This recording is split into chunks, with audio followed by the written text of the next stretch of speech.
ఒక్కొక్కడు ఈ పథకం ఆ పథకం అంటాడు కదా. అంబేద్కర్ ఎన్ని పథకాలు ఇచ్చిండో చెబుతాం రాండి మొత్తం సమాజానికి. భారత రాజ్యాంగం ద్వారా ఎన్ని పథకాలు ఇచ్చి దేశాన్ని అంబేద్కర్ బాగు చేసిండో, అంబేద్కర్ బాగు చేసిన పథకాలెన్ని, అంబేద్కర్ బాగు చేసిన పథకాలెన్ని, నువ్వు అసలు పథకాలు పెట్టడానికి నువ్వెక్కడి నుంచి పథకాలు తీసుకొని వస్తున్నావు? ఈ రెండింటి మధ్య ప్రజా చైతన్యం రాగలిగితే, ప్రజల్లో భారత రాజ్యాంగం మనకి ఏమేమి ఇచ్చిందో మనం ప్రతి మనిషికి చెప్పగలిగితే, ప్రతి మనిషి శరీరంలో కన్నీళ్లుంటాయి. ఉత్త తెర మీద సినిమా ఆడిచ్చి మన కన్నీళ్లతో డబ్బు దోచుకుంటాను రే.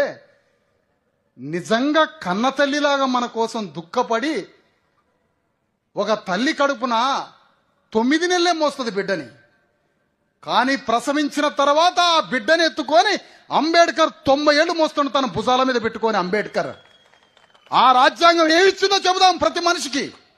అందుకనే రాజ్యాంగ వ్యతిరేక శక్తులకి యుద్ధాన్ని మొదలు పెడదాం. రాజ్యాంగం ఏం చెప్పింది, దాని ద్వారా ఎంత కోట్ల మంది ఏ విధంగా లాభపడ్డామో మాట్లాడుకుందాం.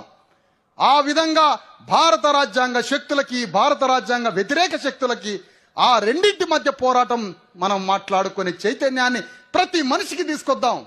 మన గ్రామంలో ఇల్లు రావడానికి కారణం ఏంటి? రాజ్యాంగం చదివినరా ఎప్పుడన్నా? అసలు రాజ్యాంగాన్ని రెహమాన్ సంగీతం లాగా పాట కట్టాలనుకుంటున్నాను నేను. అప్పుడు కానీ భారత రాజ్యాంగం ప్రజల్లోకి పోదు. భారత రాజ్యాంగంలో ఉన్న ఒక్కొక్క ఆర్టికల్ని పాట రూపంలో కట్టాల. అప్పుడు కానీ రాజ్యాంగంలో వికలాంగుల గురించి మాట్లాడింది నీ తల్లి రాజ్యాంగం. నీ కన్న తల్లి రాజ్యాంగం వికలాంగుల గురించి మాట్లాడింది. శిశువుల కోసం అంగన్వాడీ కేంద్రాల గురించి రాజ్యాంగం మాట్లాడింది. గర్భిణీ స్త్రీల గురించి రాజ్యాంగం మాట్లాడింది. కార్మికుల గురించి రాజ్యాంగం మాట్లాడింది. మహిళల గురించి రాజ్యాంగం మాట్లాడింది.